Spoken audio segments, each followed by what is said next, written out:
আজ শুক্রবার 18 এপ্রিল 2025, 5 বৈশাখ 1432 বঙ্গাব্দ, 19 শাওয়াল 1446 হিজরি।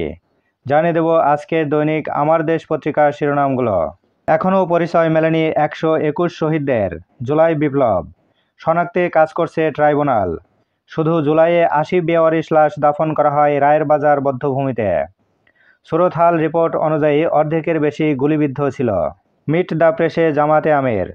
খালেদা জিয়ার সঙ্গে রাজনীতি নির্বাচন নিয়েও আলাপ হয়েছে। মে মাসে দেশে ফেরার প্রস্তুতি নিচ্ছেন বিএনপি চেয়ারপারসন। সংস্কার, গণহত্যার বিচার সহ 3 শর্ত পূরণ করে দ্রুত নির্বাচন। ইইউ-এর 6 কর্তৃপক্ষের সঙ্গে বৈঠক জামাত নেতাদের। পররাষ্ট্র সচিব পর্যায়ের বৈঠক। 71-এর জন্য ইসলামাবাদকে ক্ষমা চাইতে বলল ঢাকা। ফাঁদে ফেলতে চেয়েছিলেন আরও 2 রাষ্ট্রদূতকে।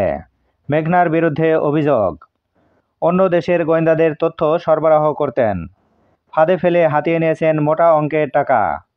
প্রতারণার শিকার কেউ উচ্চবাচ্য করলে দেখাতেন মামলার ভয়। বছর শেষে অব্যবহৃত থাকতে পারে 1 লাখ কোটি টাকা। বিপুল অর্থ পাচার, মেঘনা গ্রুপের বিরুদ্ধে অভিযোগ, তদন্তে দুদক। ভারতের মুসলিমদের নিরাপত্তা নিশ্চিত করার আহ্বান বাংলাদেশের। আইএমএফ টিমের ব্রিফিং, অর্থনৈতিক সংস্কারে সঠিক পথে বাংলাদেশ। এবার শেষের পাতা। ডক্টর ইউনূসের সঙ্গে সাক্ষাৎ প্রতিনিধি দলের।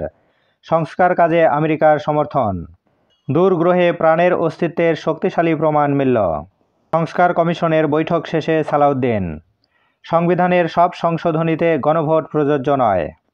টাইমস অফ ইন্ডিয়া, বাংলাদেশের সঙ্গে বাণিজ্য যুদ্ধে জড়াতে চায় না ভারত। ভারতীয় সুপ্রিম কোর্টের নির্দেশ, ওয়াকফ সম্পত্তির চরিত্র বদল করা যাবে না।